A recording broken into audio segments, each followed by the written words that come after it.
I measure every grief I meet. By Emily Dickinson. Emily Dickinson. Emily Elizabeth Dickinson, an American poet, was born on December 10, 1830 in Amherst, Massachusetts. After studying at the Amherst Academy for 7 years, she attended the Mount Holyoke Female Seminary. She lived much of her life in isolation and was considered eccentric. Her only publications during her lifetime were 10 of her nearly 1,800 poems and 1 letter. Most of her poems dealt with themes of death and immortality and also explored aesthetics, society, nature, and spirituality. She died on May 15, 1886, and her poems were discovered by her younger sister, Lavina, and became public. Her first collection of poetry was published in 1890, and the complete collection, The Poems of Emily Dickinson, was published in 1955. I Measure Every Grief I Meet. First manuscript appeared in 1862 and is published posthumously like most of her poems. Indicates the grief faced by herself and others. Explains the nature of grief.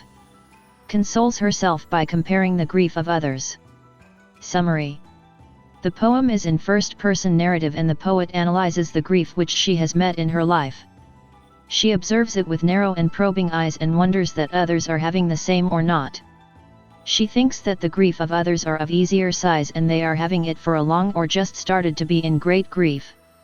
She is not able to find the date of her grief, or she is unaware of the date, but she is sure that it is very old or has begun earlier.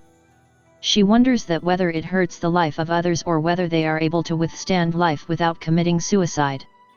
She indicates that she has noted some who with long patience tries to renew the smile which they possessed. She considers that as an imitation of a light that has little oil, or she says that their smile is just a fake mask. She questions, is there any balm which can heal the harm made by long years and hurt them always?